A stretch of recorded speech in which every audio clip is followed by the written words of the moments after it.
नमस्कार, आप देख रहे हैं लोकतंत्र। मैं हूं आपके साथ अक्षय। उत्तर प्रदेश में बीजेपी प्रचंड बहुमत के साथ सरकार बनाने जा रही है। शपथ ग्रहण के बाद से ही नई सरकार के सामने चुनौतियों की भी भरमार होगी, जिनसे निजात पाने के लिए उसे जद्दोजहद भी खूब करनी होगी। सबसे पहले संकल्प पत्र के जरिए किए गए वादों को अंजाम तक पहुंचाने की चुनौती नई सरकार के सामने है, जिनमें सबसे अहम है कानून व्यवस्था को पटरी पर लाना, सरकार की योजनाओं का फायदा पारदर्शिता के साथ अंतिम छोर तक खड़े व्यक्ति तक पहुंचाना, शिक्षा की गुणवत्ता को बढ़ाना, स्वास्थ्य सेवाओं को बेहतर बनाना, रोजगार के अवसर मुहैया करवाना और इसके साथ ही और भी कई चुनौतियां हैं जिनसे सरकार को निपटना होगा। लेकिन इन सब के लिए जरूरी है सरकारी मशीनरी का सहयोग। नई सरकार के लिए यह कितना आसान होगा या कितना मुश्किल? दरअसल ये सवाल इसलिए क्योंकि ये आरोप लगाए जाते हैं कि प्रशासनिक मशीनरी का राजनीतिकरण हो चुका है। चहेतों को मलाईदार पदों पर विराजमान करने की परंपरा सी बन चुकी है, जो कहीं ना कहीं योग्य और ईमानदार अधिकारियों कर्मचारियों के साथ ना इंसाफी भी है। इधर बीजेपी ने भले ही मुख्यमंत्री के नाम का ऐलान ना किया हो, लेकिन प्रशासनिक मशीनरी नए निजाम में खुद को फिट करने की मुहिम में जुट चुकी है। जानकार भी ये मानते हैं कि सवाल बेहतर प्रशासन देने का नहीं, सरकार के अनुरूप अधिकारियों को फिट करने का होता है। मुख्यमंत्री भी चाहता है कि जिन अधिकारियों के भरोसे सरकार चलानी है वो भी उनके मिजाज को अच्छी तरह से समझते हो। ऐसे में सवाल यही कि सरकार को जिन चुनौतियों से निपटना है उसके लिए वो किस तरह की रणनीति अख्तियार करेगी। आज लोकतंत्र में हम इसी पर चर्चा करेंगे।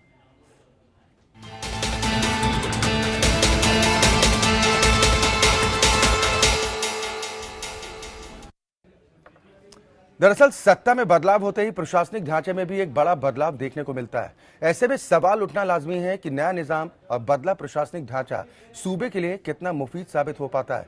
जानकारों की माने तो नए अधिकारियों को नई जिम्मेदारी को समझने के लिए वक्त की दरकार होती है, तो वहीं इस स्वाभाविक प्रक्रिया के चलते प्रशासनिक अधिकारी भी अपनी नई सरकार में पैठ बनाने में जुट जाते हैं।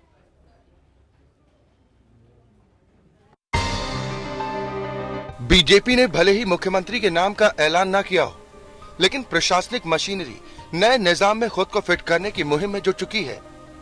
कयासों का बाजार गर्म है कि अगला मुख्य सचिव और डीजीपी कौन होगा। मुख्य सचिव राहुल भटनागर का बदलना तकरीबन तय माना जा रहा है। इनकी जगह सदाकांत को लाया जा सकता है। सदाकांत इससे पहले कल्याण सिंह के शासनकाल में सूचना निदेशक और उमा भारती के सचिव भी रह चुके हैं। तो वहीं दीपक सिंघल का नाम भी चर्चा में है, लेकिन उनकी छवि उनका रास्ता रोक सकती है। जानकार भी मानते हैं कि नया निजाम तभी बेहतर तरीके से काम कर सकता है जब प्रशासनिक ढांचा उनके मन मुताबिक हो। जो होती हैं वो अपने हिसाब से नियुक्तियां करती हैं। नई सरकार जब आती है वो अपने हिसाब से नियुक्तियां करेंगे। उसको जो वायदा सरकार से किया है कि लॉ एंड ऑर्डर सुधारेंगे, कानून व्यवस्था सुधारेंगे, तो वो अपने हिसाब से तबादले करते हैं। उसमें जातिगत समीकरण भी होते हैं, क्षेत्रीय समीकरण भी होते हैं। डीजीपी के लिए आईपीएस प्रवीण सिंह का नाम सबसे ऊपर माना जा रहा है। हालांकि आईपीएस लॉबी में यह भी मानना है कि जावेद अहमद को कुछ दिनों के लिए और भी मौका दिया जा सकता है। नए निजाम के साथ बदलाव होना स्वाभाविक प्रक्रिया मानी जाती है, लेकिन जानकारों की माने तो सवाल बेहतर प्रशासन देने का नहीं, बल्कि सरकार के अनुरूप अधिकारियों को फिट करने का होता है। मुख्यमंत्री भी चाहता है कि जिन अधिकारियों के भरोसे सरकार चलानी है वो भी उनके मिजाज को भी समझें। वो अधिकारी जिनका दायित्व है, जो कानून के सम्मत उन्हें काम करना चाहिए, अगर उसके अनुरूप अधिकारी अपने दायित्वों का पालन करते हैं तो निश्चित रूप से एक बेहतर प्रशासन की गुंजाइश रहती। यानी सवाल अधिकारियों की काबिलियत का नहीं, बल्कि उनकी सत्ताधारी राजनीतिक पार्टी में पैठ का है। जानकार इस फेरबदल को कुछ हद तक सही मान रहे हैं। ऐसे में यह सवाल उठना भी लाजमी है कि क्या हमारे प्रशासनिक ढांचे का राजनीतिकरण हो चुका है। खुर्रम निजामी, एपीएन, लखनऊ। यहाँ तो शपथ ग्रहण के बाद से ही नई सरकार के सामने चुनौतियों की भरमार होगी, जिनसे निजात पाने के लिए उसे खूब जद्दोजहद भी करनी होगी। ऐसे में प्रशासनिक जो अमला है उसको किस तरीके से अपने सरकार के प्रति मुफीद बनाना है, ये जिम्मेदारी भी सरकार के सामने महत्वपूर्ण है। सभी खास मेहमान जुड़ गए हैं। सबसे पहले अपने दर्शकों की मुलाकात आज के मेहमानों से। मेरे साथ नोएडा स्टूडियो से 3 खास मेहमान हैं। शहजाद पूनावाला, आप कांग्रेस को रिप्रेजेंट करेंगे। शहजाद जी बहुत स्वागत है। राजकुमार भाटी जी हैं, समाजवादी पार्टी का पक्ष रखेंगे। भाटी जी आपका भी बहुत स्वागत। हमारे मैनेजिंग एडिटर विनय राय जी हैं। विनय जी आपका भी बहुत स्वागत है इस कार्यक्रम में शामिल होने के लिए। साथ ही लखनऊ से 4 खास मेहमान हैं। चंद्रभूषण पांडे जी हैं, आप प्रवक्ता हैं भारतीय जनता पार्टी के। अमिताभ ठाकुर जी हैं, आप आईजी रूल्स एंड मैनुअल हैं। साथ ही कैप्टन द्विवेदी जी हैं, आप रिटायर्ड आईएएस अधिकारी हैं। और हसीब सिद्दीकी वरिष्ठ पत्रकार हमारे साथ शामिल हैं। बहुत स्वागत है आप सभी का भी इस कार्यक्रम में शामिल होने के लिए। शुरुआत विनय जी मैं आपसे करना चाहूंगा, अब नई सरकार का गठन होना, शपथ ग्रहण का इंतजार किया जा रहा है, उसके बाद चुनौतियां तमाम सरकार के सामने हैं। प्रशासनिक मशीनरी का मुफीद होना किसी भी नई सरकार के लिए कितना जरूरी? देखिए, सबसे जरूरी है कि जो भी नई सरकार बनने जा रही है वो काबिल अधिकारियों की तैनाती करे। और अभी मैं पैकेज में देख रहा, जिस सदाकांत का आप नाम ले रहे थे कि उनको प्रमुख सचिव बनाया जा सकता है, तो वर्तमान में प्रमुख सचिव आवास हैं, और कल्याण सिंह के समय में वो क्या थे और उमा भारती के साथ वो क्या थे, ये बात की चीजें हैं। खास तौर से जो वर्तमान डीजीपी हैं, चुनाव के दौरान बीजेपी ने उनको हटाने की अपील की थी, उनको हटाया जाए, क्योंकि इस वरिष्ठता को दरकिनार करके उनको डीजीपी बनाया गया था। मुलायम सिंह के सरमाए में जो अधिकारी कार्यरत थे, जब अखिलेश की सरकार बनी थी, ज्यादातर लोगों पर थोप दिया गया। मैं कह सकता हूं कि अखिलेश के समय में ज्यादातर जो अधिकारी थे रिटायरमेंट के बाद भी एक्सटेंशन की सरकार बनकर रह गए। चाहे आजम खान के चहते एसपी सिंह का नाम लिया जाए, बहुत हद तक प्रभात मित्तल उस पर रहे, बाद में शंभू यादव को तो उपलोकायुक्त बनाकर भेज दिया गया, जगदेव को ले लिया जाए। तो ऐसे अधिकारी जो कि रिटायरमेंट के बाद भी जिनकी निष्ठाएं सरकार के साथ थी, उनको उनसे जोड़े रखा गया। तो मुझे लगता है कि जो नई सरकार होगी वो सबसे पहले पुलिस व्यवस्था को ठीक करने के लिए काबिल एक डीजीपी पहले ले आए, साथ ही जो जिलों के अधिकारी हैं उनको एक फ्री हैंड काम करने का मौका दे। अधिकारी वही होते हैं, जो मुख्यमंत्री है उसकी नीयत क्या है, सब कुछ उस पर निर्भर करता है कि उनको काम कैसे करना है। क्योंकि अधिकारी वही पढ़ाई करके आए, उसी कंपटीशन के थ्रू आए, उनको वही काम करना आता है जो सत्ता तंत्र चाहता है। तो मुझे लगता है कि सिर्फ नीयत साफ करने की जरूरत है। जो भी मुख्यमंत्री आएगा उसकी नीयत जैसी होगी, अधिकारी वैसे ही काम करेंगे। जी, शहजाद पूनावाला मैं आपके पास आता हूँ। जनता के भविष्य का निर्धारण तो 5 साल के बीच में ही होता है सरकार के सामने, लेकिन अधिकारियों में बड़ी उहापोह की स्थिति होती है कि अब नई सरकार, अब उन्हें क्या तैनाती मिलेगी, क्या जिम्मेदारी मिलेगी, ये एक बड़ी चिंता होती है। और कुछ महीनों में ही शायद इसका रिजल्ट भी सामने आता है। तो ये कितनी बड़ी चुनौती किसी भी सरकार के लिए क्या होती है कि किस तरह से अधिकारियों को पदों पर बिठाया जाए ताकि जो आम जनता के सरोकारों से जुड़े मसले हैं उन पर बेहतर काम हो पाए? देखिए, हमारे मुल्क में हर 5 साल से जब चुनाव होते हैं तो राजनेता बदल जाते हैं। फाइनेंस मिनिस्ट्री का फाइनेंस मिनिस्टर बदलता है, पर उसके ब्यूरोक्रेट्स का चुनाव नहीं होता है। पर ये बात भी एक सच, और ये इसलिए नहीं होता ताकि एक कंटिन्यूटी बनी रहे एडमिनिस्ट्रेशन में। क्योंकि जो फैसले, देखो, भारत सरकार नहीं बदलती, केंद्र राज्य सरकारें नहीं बदलती, उसमें बैठने वाले जो सत्ताधारी लोग होते हैं हुकूमत के, वो बदलते रहते हैं। अब समाजवादी पार्टी ने एक मुहिम चालू की होगी, तो निश्चित रूप से अगर कोई सोशल वेलफेयर प्रोग्राम होगा तो भाजपा को वो कंटिन्यू करना होगा। और उसमें ये समझदारी की बात ये होगी कि जिन ब्यूरोक्रेट्स ने उसमें काम किया है उनको कंटिन्यू रखा जाए। पर ये भी एक सत्यता है कि जब एक मुख्यमंत्री आता है या एक प्रधानमंत्री बन के आता है तो उसके कुछ करीबी अफसर होते हैं जिनके साथ उसका कंफर्ट लेवल होता है। जैसे मोदी जी जब आए तो उन्होंने गुजरात काडर के बड़े प्रिंसिपल सेक्रेटरीज को अपने पीएमओ में लगा दिया, राजस्थान से राजीव महर्षि को लाए और हमारे जो गृह सचिव थे उनको हटाया था, सुजाता सिंह जी जो फॉरेन सचिव थी उनको हटाया था, अपने लोगों को उन्होंने लगाया था। ये इसलिए भी किया जाता है ताकि उनका जो एक विजन है उसको इम्प्लीमेंट किया जा सके, और वो ज्यादातर उनके विजन से इत्तेफाक भी रखते हैं। और कभी कभी ये भी एक कारण बताया जाता है कि उनको भरोसा नहीं होता। ये मुझे नहीं लगता कि सही कारण होता है। मुझे लगता है कि ये अधिकार क्षेत्र होता है मुख्यमंत्री का और नई सरकार का कि वो थोड़ा बहुत फेरबदल करे अधिकारियों में, और जो उनको लगता है कि जो अच्छे अफसर है वो उनको लाए अपने काम करने। पर मुझे लगता है कि ज्यादा पूरा महकमा बदलना जो होता है वो नहीं किया जाना चाहिए ताकि कंटिन्यूटी भी बनी रह सके। ठीक है, अमिताभ ठाकुर जी हमारे साथ हैं। अमिताभ जी, क्या दिक्कतें अधिकारियों के सामने होती हैं जब एक नई सरकार बनती है? तो अधिकारियों में भी तो इस तरह की स्थिति होती होगी कि अब उनके साथ पता नहीं क्या होगा, उन्हें कहां पर तैनाती दी जाएगी, क्योंकि जो पिछली सरकारें रही हैं आरोप लगते रहे हैं कि चहेतों को तो मलाईदार पदों पर बिठा दिया जाता है और जो योग्य होते हैं, काबिल होते हैं, उनके साथ कहीं ना कहीं नाइंसाफी होती है। विनय जी, मैं समझता हूं कि जो शहजाद साहब ने जो बात कही, मैं उस बात से काफी हद तक इत्तेफाक रखता हूं। जी। मेरा यह मानना है कि जो अधिकारियों की नियुक्ति का 2 एस्पेक्ट होने चाहिए। पहला ये कि जो पॉलिटिकल लीडरशिप है, एक बार वो अपना कंफर्ट लेवल यदि देखना चाहे, मैं नहीं समझता नियमों के अनुसार, व्यवस्था के अनुसार उसको यह इतनी छूट नहीं है। मेरे ख्याल से ये व्यवस्था बनाई गई, उसमें एक कंफर्ट लेवल का स्कोप दिया गया है। और साथ ही साथ जो कंटिन्यूटी वाली बात उन्होंने कही, मुझे वह भी वाजिब लगती है। और उसके साथ साथ एक तीसरी बात भी है वह यह है कि यदि आपने कोई नियुक्तियां कर ली हैं तो उसके बाद जो व्यवस्था है, जैसे मैं आईएएस आईपीएस के बारे में जानता हूं जी, 2014 में जो आईएएस और आईपीएस में रूल्स बने हैं, कैडर रूल्स बने हैं, उसमें नियुक्तियों का एक न्यूनतम समय निर्धारित किया गया है।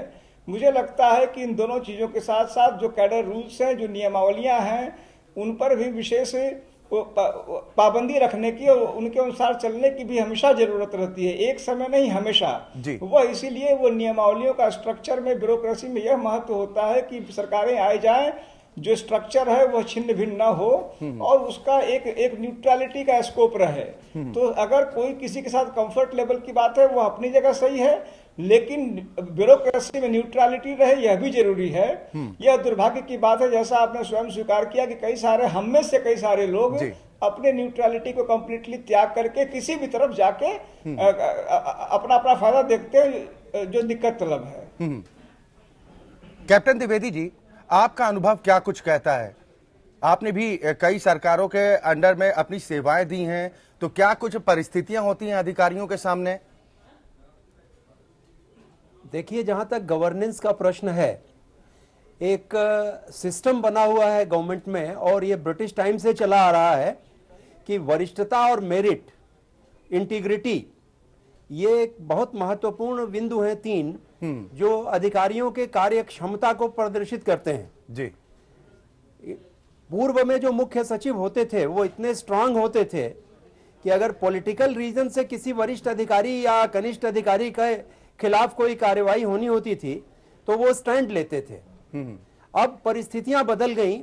अब तो ये देख के कि वरिष्ठ लोग या वरिष्ठ नेतागण क्या कह रहे हैं, उनकी क्या इच्छा है, उसके हिसाब से काम चलता है। अगर आप सचिवालय में, हम लोग लंबे समय तक रहे हैं, सचिवालय गवर्न होता है, एक रूल्स ऑफ बिजनेस होता है, लेकिन दुर्भाग्य यह है कि रूल्स ऑफ बिजनेस को दरकिनार करके, आवश्यकता देखते हुए, राजनीतिक दलों की इच्छा को देखते हुए बहुत सारी फाइलों को मोल्ड करना पड़ता है। प्रेशर बहुत लोग यील्ड कर लेते हैं और बहुत लोग नहीं यील्ड करते हैं। जो अधिकारी प्रेशर यील्ड कर लेते हैं वो अच्छे माने जाते हैं और उनको मलाईदार पोस्टिंग मिलती है। जो अधिकारी रजिस्ट करते हैं, जो नियमों का पालन करते हैं, उनको भुगतना पड़ता है। अब दो चॉइस हो जाती है कि अधिकारी अनावश्यक रूप से परेशानी से बचने के लिए कोशिश ये करता है कि वो अपनी जान बचाते हुए जो भी निर्देश मिल रहे हैं उसको करे, जो उसको नहीं करना चाहिए। हम एकेडमी में डायरेक्टर थे, तो जो बैचेस आईएएस पीसीएस के आते थे, उनको एक बात विशेष रूप से बताई जाती थी कि नियमों का अतिक्रमण करके कोई भी प्रेशर पड़े, किसी भी दशा में कोई कार्य न किया जाए। परंतु जो सिस्टम बन गया है उसमें वरिष्ठ अधिकारियां भी प्रेशर करते हैं कि इस काम को शाम तक कर दो, इस फाइल को इस तरह से बना दो। और कोई डिसेंडिंग नोट लिखने की जो परंपरा थी पहले, कि कोई भी अधिकारी होता था, अगर नीचे से नोट आया और वो उससे इत्तेफाक नहीं रखता है तो डिसेंडिंग नोट लिखा जाता था। अब 90% क्या 99% अधिकारी डिसेंडिंग नोट लिखने की क्षमता नहीं रखते और उसका प्रतिफल ये होता है। सर, इसके पीछे कमी कहां रह जाती है? कमी हमारी इच्छा शक्ति की रह जाती है। हम रजिस्टर करने को तैयार नहीं है। देखिए, जो आदमी पब्लिक सर्विस कमीशन का इम्तिहान देके आया है, चाहे यूनियन पब्लिक सर्विस कमीशन हो, चाहे स्टेट पब्लिक सर्विस, उसके पास इतना आईक्यू होता है और इतनी उसकी ट्रेनिंग हो जाती है कि उसको ये अच्छी तरह समझ में आ जाता है कि स्याह और सफेद में क्या फर्क है। वो केवल अपनी इच्छा शक्ति से और आजकल जो कुछ निहित स्वार्थ आ गए हैं नौकरी में, उसको देखते हुए वो इनसे कॉम्प्रोमाइज करता है। आज हम इसीलिए इस बहस को लेकर आए हैं क्योंकि ये एक बड़ी चुनौती है और शायद इसका खामियाजा आम जनमानस को भुगतना पड़ता है कि कुछ लोग अपनी करीबी के चलते, कुछ लोग अपने लालच के चलते इस तरह की परिस्थितियां बनाते हैं जिससे नुकसान आम जनता का होता है, उन तक जो फायदा पहुंचना चाहिए वो नहीं पहुंचता है।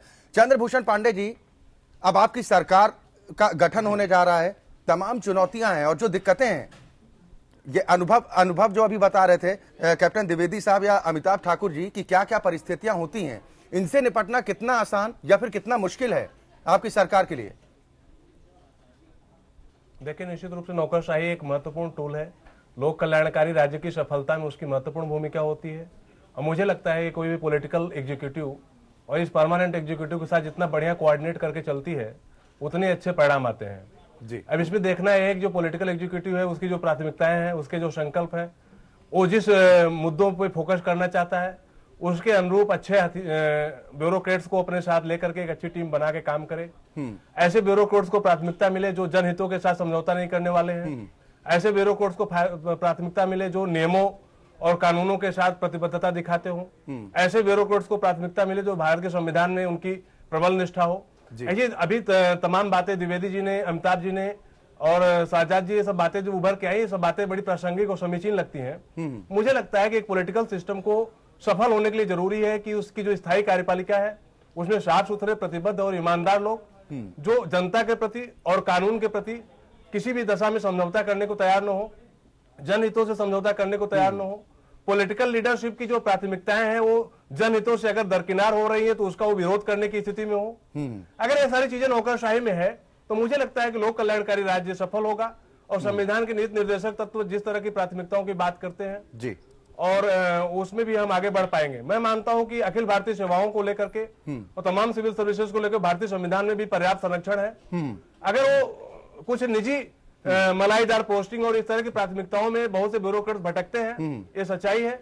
और कई बार पॉलिटिकल सिस्टम भी अपने निजी उद्देश्यों के लिए ब्यूरोक्रेट्स का इस्तेमाल करते नहीं हैं। सर, इसीलिए हम इस बहस को लेकर आए हैं कि कुछ लोग अपने चहेतों को, जैसा आपने भी जिक्र किया कि मलाईदार पदों पर बैठाया जाता है, और इससे पूर्व में हम इस तरह के कई उदाहरण भी देख चुके हैं और आप बेहतर तरीके से समझते हैं। हसीब सिद्दीकी साहब, क्या सबसे ज्यादा जरूरी ये नहीं होगा कि जो ट्रांसपेरेंसी है, पारदर्शिता लाई जाए और साथ में जवाबदेही तय की जानी ज्यादा जरूरी है? देखिए अक्षय जी, जहां से बात शुरू की आपने मलाईदार पोस्ट की जी, तो हम ये मान के चल रहे हैं कि ब्यूरोक्रेट्स जो हैं कुछ मलाईदार पोस्ट पर जाना चाहते हैं और राजनेता हमारे जो है वो उनको वहां भेजना चाहते हैं अपने निजी स्वार्थों के कारण। ये तो ये बहुत जो परंपरा जो आ गई है ये बहुत ही गलत है, इससे हमको बचना होगा। दूसरा एक बात, ये धारणा जो ये हो गई है राजनेताओं में कि ब्यूरोक्रेट हमारे काम आते हैं चुनाव में, ये धारणा हमको छोड़ना होगी। ये धारणा पिछले 30 वर्षों में करीब करीब उभर के सामने आई है, क्योंकि कोई जो है ब्यूरोक्रेट जो है चुनाव में काम नहीं आता। अगर आता होता तो अभी जो स्थिति हुई है छापा की उत्तर प्रदेश में, कहां से कहां पहुंच गए। डीएम आपने पोस्ट किए थे, सन हटाए गए, एसएसपी आपने पोस्ट किए थे, एसपी आपने पोस्ट किए थे, तो कोई चुनाव में काम नहीं आता। ये बात जो है सोचना पड़ेगी जो भी पार्टी सत्ता में आ रही है उनको, किसी भी जो है नौकरशाह को पोस्ट करने से पहले देखिए होता यह था कि मुझको एक मिसाल याद आती है, विपिन सिंह ने सुनाया था किस्सा मुझे एक, कि वो जब विधायक थे तो एक उत्तर प्रदेश में अनवार साहब थे मंत्री स्वास्थ्य के, उनसे मिलने गए, उनसे कहा साहब कि हमारे क्षेत्र का सीएमओ चेंज कर दिए, ये हमको सूट करेगा। अनवार साहब ने कहा कि अगर तुमको चुनाव जीतना है अधिकारी के पद पे तो तुम राजनीति छोड़ दो। ये आज स्थिति नहीं है, पता नहीं क्यों हमारे राजनेता समझते हैं कि जो बैठा हुआ है ब्यूरोक्रेट, डीएम बैठा है, एसएसपी बैठा है, चीफ सेक्रेटरी बैठा है, डीजी बैठा है, ये हमारे काम जो है राजनीतिक हित के स्वार्थ करने में आएगा। ऐसा जो है कुछ भी नहीं होता है। दूसरी बात जो अभी द्विवेदी ने कही और अमिताभ जी ने कही, ये बात बहुत सही है कि हमें नौकरशाही जो है बहुत कमजोर हो गई है। बहुत कम ऐसा होता है कि जो राजनेता जो है जितना सोचता है उससे आगे जो है वो कहता है बैठ जाओ। तो ये आजकल नौकरशाही में अधिकांश लोग ऐसे हैं जो लेटने को तैयार होते हैं। ये एक बहुत ही कोई डिसेंट नोट नहीं लिखता, भाई ठीक है मुख्यमंत्री है उसका अधिकार है, आप डिसेंट नोट लिखो कि साहब ये प्रदेश के लिए, देश के लिए हितकर है, ये अहितकर है, उसके बाद मुख्यमंत्री का अधिकार है, वो रूल कर देगा आपको, वो जो है निर्णय दे देगा। लेकिन आज ऐसी स्थितियां जो है बहुत कम है।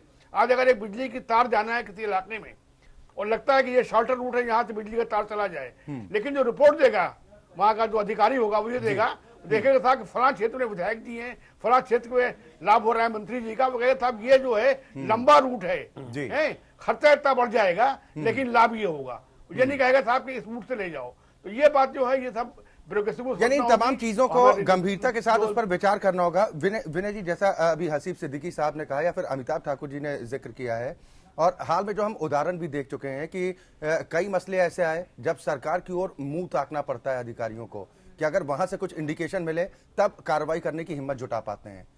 तो ये प्रथा जो परंपरा चली आ रही है, इसको समाप्त करने के लिए किस तरह से स्टेप उठाए जाने की जरूरत? देखिए, हम लोग बात करें आदर्श स्थिति की जी, जो बात साजाद पूनावाला साहब ने भी कहा कि हर एक मुख्यमंत्री हो या प्रधानमंत्री हो अपना कंफर्ट जोन का एक अधिकारी रखना चाहता है जिससे वो अपनी योजनाओं को इंप्लीमेंट करा सके।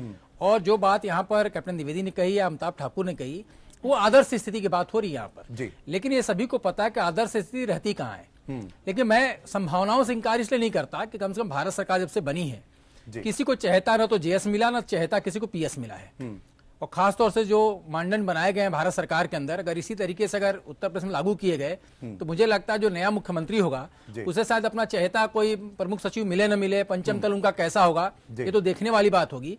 लेकिन ये तय है, इस बात से कोई इंकार नहीं करेगा। खासतौर से अमिताभ ठाकुर जो कैप्टन द्विवेदी दोनों लोग ब्यूरोक्रेसी को बेहतर समझते हैं उत्तर प्रदेश के, जब से इस बात पे चर्चा शुरू हुई है कि उत्तर प्रदेश का मुख्यमंत्री कौन होगा तब से अधिकारियों में लॉबिंग भी तेज हो गई है, कौन किसका चहेता है, डीजीपी कौन बनेगा, प्रमुख सचिव मुख्यमंत्री कौन बन सकता है।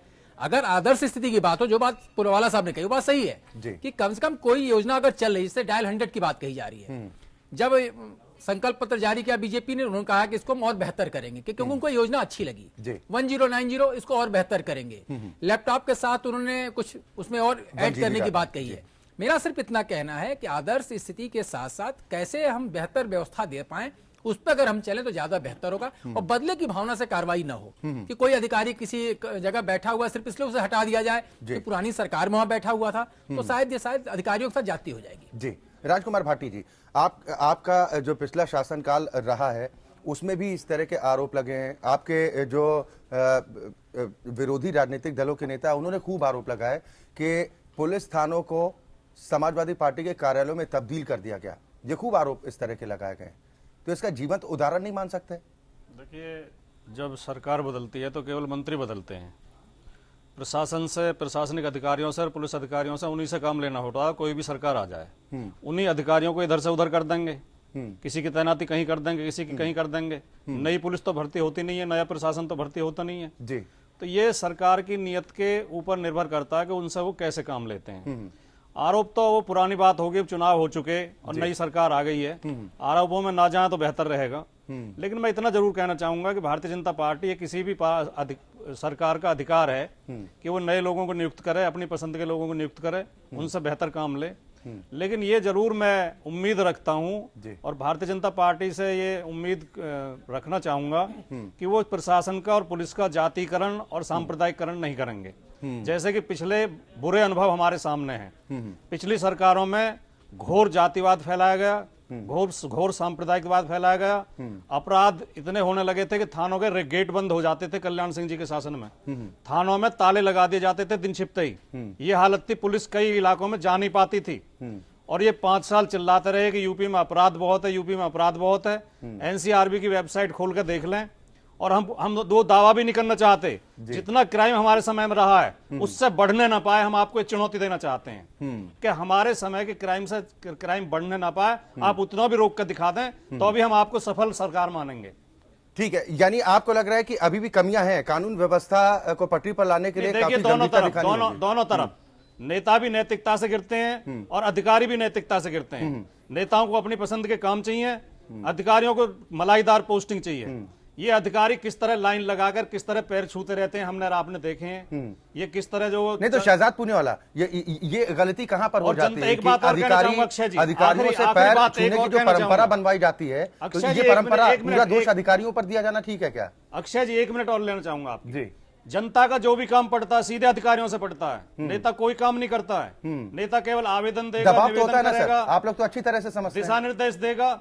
अगर ये अधिकारी सुधर जाएं, अधिकारी अच्छे काम करने लगे सर, जब ऊपरी स्तर पर अगर दबाव पड़ता है, अधिकारी को भी पता है कि सस्पेंड होकर घर में बैठने से अच्छा है। ऐसे कोई दबाव नहीं होते हैं जी, हुजूरी करने लग जाइए। कोई दबाव नहीं होते कि आप अपने दफ्तर में ना बैठें, जनता की सुनवाई ना करें, जनता के साथ अन्याय करें, जनता की मेंढ की खेत की लड़ाई को ना देखें या कानून व्यवस्था ना देखें। ऐसा कोई दबाव ऊपर से नहीं होता है। शहजाद पुणेवाला, जो मेरा सवाल था कि इसके लिए मजबूर कौन करता है, विवश कौन करता है? मुझे लगता है ये दोनों तरफ की बात है। राजनेता भी चाहते हैं कि ऐसे अफसर कभी कभी आ जाए जो ये इनकी काली करतूतें हैं उसको वो करने में उनकी सहायता करे, और कभी कभी लोभ जो होता है कि हमें अच्छी जगह मिल जाए, हमें पावर मिल जाए और हम लोग जो है अपना फायदा ज्यादा से ज्यादा कर सके। इस तरीके से अफसर भी कभी कभी जो है अपनी पीठ झुका देते हैं और राजनीतिक नेता के सामने वो जो है वो झुक जाते हैं। इसके लिए मेरा एक सुझाव ये है, और यहाँ पे क्योंकि कोई ब्यूरोक्रेट और विनय जी वगैरह बैठे हैं, तो जैसे कि देखिए राजनेताओं की हर 5 साल में एक बार अकाउंटेबिलिटी का टेस्ट होता है चुनाव के माध्यम से, पर ब्यूरोक्रेट्स का कोई ऐसा इलेक्शन नहीं होता।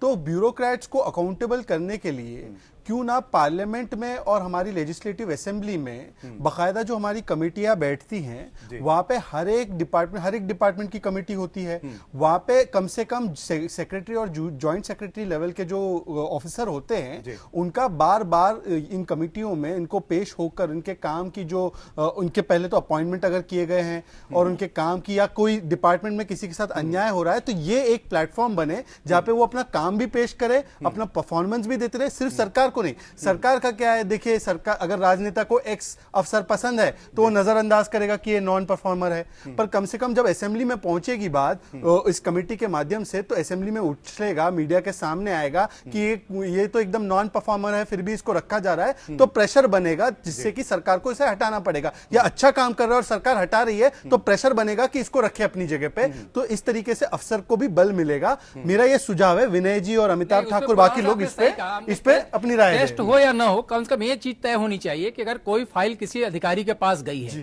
तो उसका डिस्पोजल वो कितनी जल्दी करता है। अगर फाइल पे वो बैठा हुआ है तो उसका या तो इनकम्पिटेंट है या किसी लालच में हम लोगों ने केंद्र में इसमें एक कानून बनाने की कोशिश की थी, अगर आपको याद है पिछली सरकार ने कोशिश की थी कि सीमित समय में सीमित काम जो है दिया जाता है तो वो किए जाए। मैं उस कानून का नाम भूल रहा हूं पर वो पारित नहीं हो पाया है टाइमली, उसको मतलब पारित हर काम हो हर डिपार्टमेंट में, उसका हम लोगों ने कानून का ढांचा तैयार किया है। अगर वो पारित कर देते हैं राज्य के लेवल पे या केंद्र के लेवल पे, मुझसे ज्यादा खुश कोई नहीं होगा। चलिए ठीक है, एक ब्रेक यहाँ पर रुक लेते हैं और ब्रेक के बाद जब वापस आएंगे तो इसके तमाम और पहलुओं को हम समझने की कोशिश करेंगे कि एक बेहतर प्रशासन देने के लिए, बेहतर विकास के कामों को आगे बढ़ाने के लिए किन किन बातों का ध्यान में रखा जाना बेहद जरूरी, और साथ ही जो सरकारी मशीनरी होती है किस तरीके से अपने काम को अंजाम तक पहुंचाए। साथ ही जो पारदर्शिता की बात हो रही है, जो अकाउंटेबिलिटी की बात हो रही है कि जवाबदेही तय होनी चाहिए अधिकारियों की और उनसे बाकायदा एक टाइम बिंग रिपोर्ट कार्ड भी मांगना चाहिए कि आपने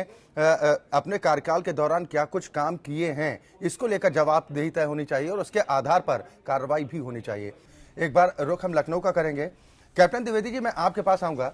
जो अभी लगातार हम चर्चा कर रहे थे कि जिम्मेदारी तय होनी चाहिए, जवाबदेही तय होनी चाहिए, रिपोर्ट कार्ड, जैसा शहजाद पूनावाला ने कहा कि बाकायदा रिपोर्ट कार्ड देखना चाहिए और उसके हिसाब से यह तय करना चाहिए कि कौन अधिकारी अपनी जिम्मेदारी में पास हो रहा है, कौन फेल। शायद सिस्टम की जानकारी आप लोगों को नहीं थी जी। ये चीजें ऑलरेडी डिफाइंड हैं।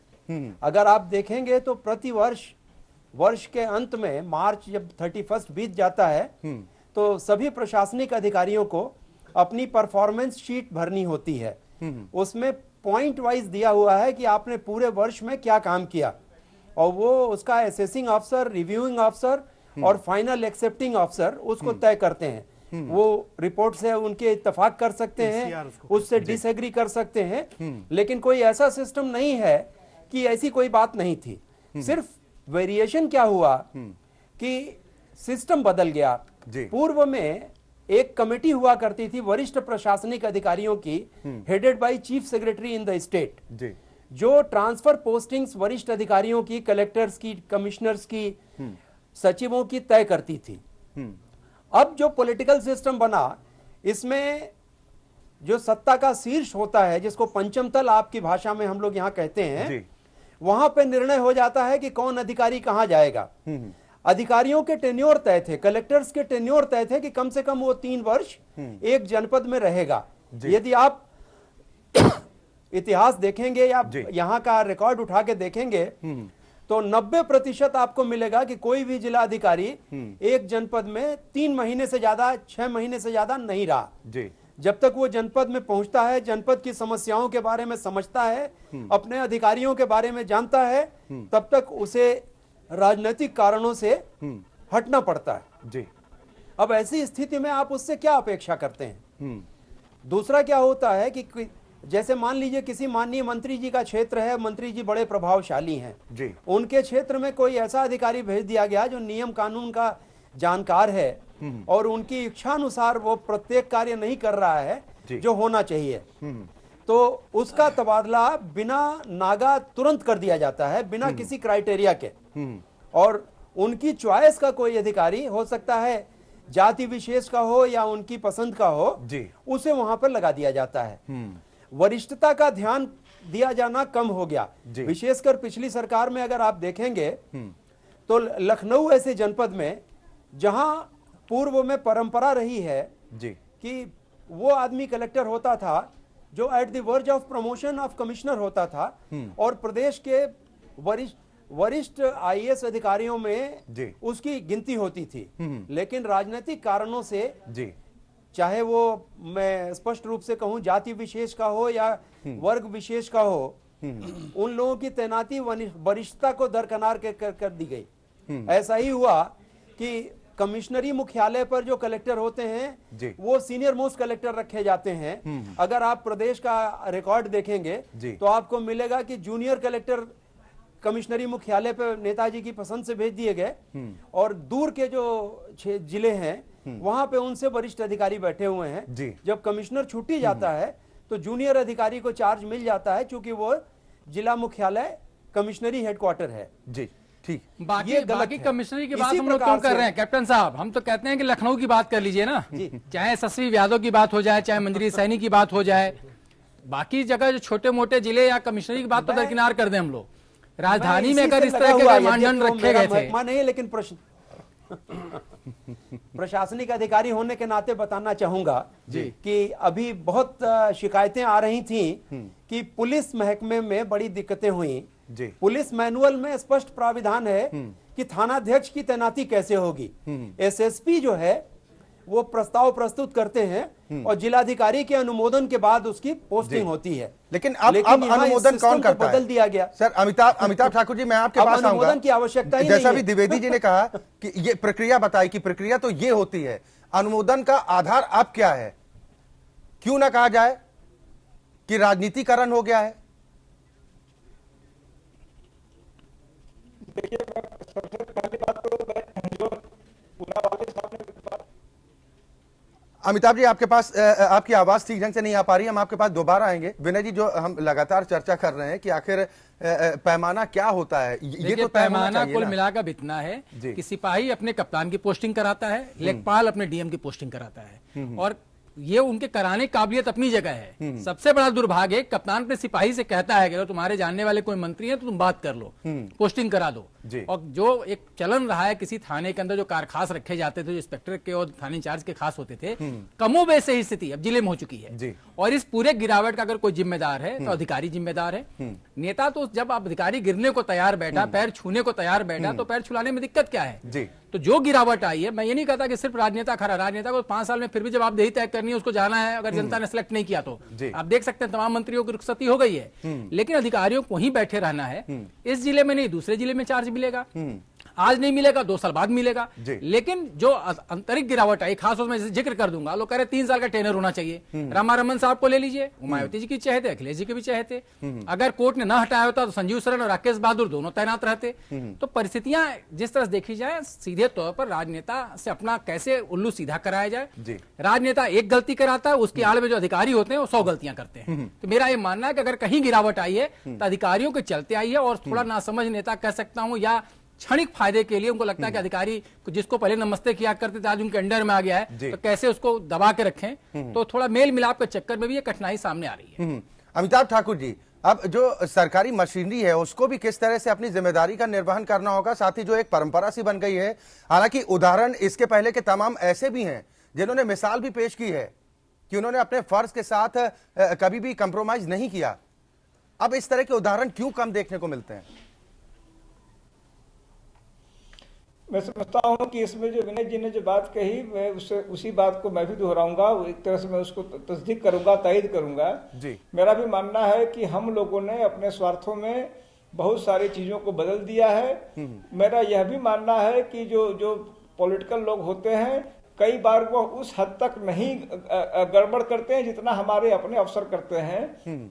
यदि मैं अपनी राम कथा शुरू करूं, कोई कहेगा कि आप पुरानी बातें कह रहे हैं। मैंने अपने मामलों में पिछले लगभग 5 वर्षों में देखा कि हो सकता है किसी बड़े राजनीतिक व्यक्ति ने एक बार कुछ कहा हो, लेकिन जिस प्रकार से सारे मर्यादाओं को, सारे आचरणों को दरकिनार करके मेरे साथ जिस प्रकार का आचरण किया अफसरों ने किया, IAS IPS अफसरों ने किया, मुख्य सचिव ने किया, प्रमुख सचिव गृह ने किया, तो वो अफसर थे।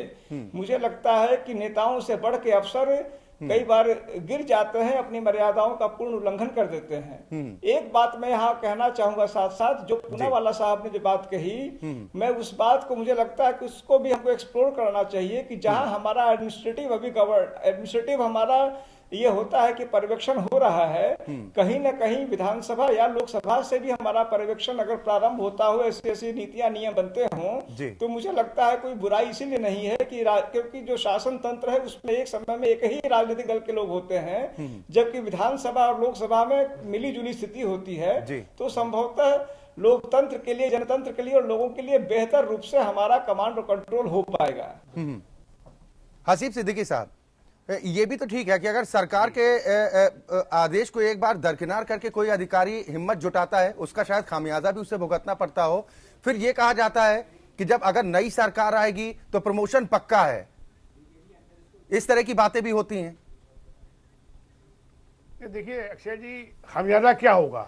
आप आईएएस हैं, आप आईपीएस हैं, आपकी पोस्टिंग होना है। जो बात आप कह रहे हैं, मैं एक बात कहूं, यूपी में कहा जाता है थाने नीलाम होते हैं। थाना अगर नीलाम हुआ, एक एसओ ने पैसा दिया तो वो क्या करे, क्यों देगा पैसा? वो कमाएगा तो जिसने थाने नीलामी करवाई है क्या उसको शेयर नहीं मिलेगा? तो ये अफसर को ये डरना कि हमको जो है कहीं फेंक दिया जाएगा, कहीं और डाल दिया जाएगा, भाई उसकी कोई तो पद तो कम नहीं हो जाएगा, उसका अधिकार कम हो सकता है। अधिकार उसका वो डीएम अधिकार ज्यादा है, कहीं और वो डाल दिया गया, उसका अधिकार कम हो गया, इतना ही तो होगा। तो अफसर जो है अगर ये डरना छोड़ दे, जो बात आप कह रहे हैं, तो जो बातें उठाई गई हैं, जो अभी द्विवेदी ने कही, जो अभी हमारे विनय जी ने कही, या हमारे अमिताभ जी ने कही, ये बात बिल्कुल सही है कि अफसर जो है उसकी रीढ़ की हड्डी कमजोर होती जा रही है। वो जो है खड़े होने को तैयार नहीं है। जो उन्होंने बात पहले कही थी, उससे कहो बैठ जाओ तो वो लेट जाता है। तो ब्यूरोक्रेसी को खुद जो है एक अपने को जब तक वो स्ट्रांग नहीं करेगी, तब तक वो स्टैंड नहीं लेगी, तब तक जो है यही स्थितियां जो है बनी रहेगी। हमको नहीं लगता कि इससे जो है कोई लाभ मिलता है। जो ने पहले कहा था, कोई लाभ नहीं मिलता है इससे राजनेताओं को बिला वजह। हाँ, जो आप बात करते हैं मलाई वाली पोस्टिंग, मलाई की पोस्टिंग मिलके कहीं मलाई की थोड़ी तलछट जो है या ऊपर की मलाई जो है वो कहीं पहुंच जाती हो, इसलिए पोस्टिंग होती हो, ये बात अलग है। लेकिन अगर अधिकारियों का चयन किया जाए उनके काम के आधार पर, तो इससे लाभ होगा चुनी हुई सरकार को भी। अच्छे काम होंगे, समाज के लिए अच्छे काम होंगे, सरकार के लिए अच्छे काम होंगे। ये बात जो है, जो भी सरकार है आने वाली, उसे ये जो है चंद्रभूषण पांडे जी, जैसा भी हसीब सिद्दीकी साहब ने कहा कि रीढ़ की हड्डी कमजोर हो चुकी है, अफसरशाही जो काम को अंजाम तक पहुंचाती है, अब इसको दुरुस्त करने के लिए आप लोगों ने कोई खाका भी तैयार किया होगा कि किस तरीके से हमें कामों को अंजाम तक पहुंचाना है, और जो दाग लगते रहे हैं उन दागों से कैसे छुटकारा मिले, इसको लेकर क्या कुछ स्टैंड होगा? देखिए, निश्चित रूप से अक्षय जी, निश्चित रूप से हमारी सरकार जैसे शपथ ग्रहण करेगी, उसके बाद कुछ बड़े मुद्दे जिस पे काम करना है उसको, उसमें निश्चित रूप से नौकरशाही का भी पार्ट होगा। मेरा अपना मानना है, भारतीय जनता पार्टी केंद्र में जैसे काम कर रही है, अन्य राज्यों में भी हमारी बहुत स्पष्ट सोच है कि जो साफ सुथरे अफसर हैं, ईमानदार हैं, लोक हितों से के प्रति प्रतिबद्ध हैं, निश्चित रूप से वो हमारी प्राथमिकता के केंद्र होंगे। उन्हें हम महत्वपूर्ण काम देंगे। जो आम जनता के हितों पर संवेदनशील है उनको हम प्राथमिकता देंगे, और जाति और धर्म के आधार पर कोई भेदभाव हम नहीं करेंगे। और निश्चित रूप से भ्रष्टाचार में संलिप्त अफसर या अनावश्यक जो हेराफेरी करके या किसी तरीके से वो कहीं विशेष जगह पर या अपने मानक से ऊपर, जैसा कभी द्विवेदी जी ने कहा कि कई जूनियर ऑफिसर हैं जो कमिश्नरी लेवल पर डीएम बन गए, और कई सीनियर ऑफिसर हैं जो छोटे छोटे 4-4 ब्लॉक के जिलों में उनको डीएम बना दिया गया। तो ये सारी चीजों से हम लोग बचने की कोशिश करेंगे, क्योंकि हमारी कोशिश होगी कि नौकरशाही भी संतुष्ट हो, वो उसकी जो सेवा शर्तें हैं, उसको जो अधिकार प्राप्त है, जो सर्विस रूल्स कहता है, रूल्स ऑफ बिजनेस कहता है, उसको भी हम फॉलो करें, और इसके साथ ही साथ जनहितों से भी खिलवाड़ न हो, समझौता न हो। तो इन दोनों के बीच संतुलन बनाने की कोशिश होगी। मेरा ये मानना है कि कोई भी पॉलिटिकल एग्जीक्यूटिव तभी सफल होती है जब अच्छे अफसरों के साथ समन्वय करके चलती है। और इन दोनों समन्वय की तो हम बात करें कि ये समन्वय कैसे बढ़ेगा, क्योंकि अच्छी बातें, नियम कायदों की बातें तो सभी करते हैं, लेकिन जब बात उस पर काम करने की होती है तो कहीं ना कहीं एक दूसरे के रास्ते पर ही चलने का प्रयास होता है। राजकुमार भाटी जी, मैं आपसे कहूंगा कि जब एक सिपाही लेवल पर भर्ती की जाती है तब वहां पर पैसों का खेल चलता है, तो आप अंदाजा लगा लीजिए। जी आऊंगा पांडे जी, मैं आपके पास आऊंगा। मैं तो उम्मीद कैसे की जाए कि वो निस्वार्थ भाव से जो उनका दायित्व है उसको निर्वहन करने में वो पूरी तरह से जुट पाएगा? देखिए, अभी जो अमिताभ ठाकुर जी ने कहा, अगर आप जो आरोप लगा रहे हैं कि पैसों का खेल चलता है सिपाही की भर्ती में, ये जग जाहिर आरोप है, खूब लगे हैं। हाँ, तो वो भी अधिकारियों के द्वारा ही चलता है, अधिकारी ही उसे करते हैं।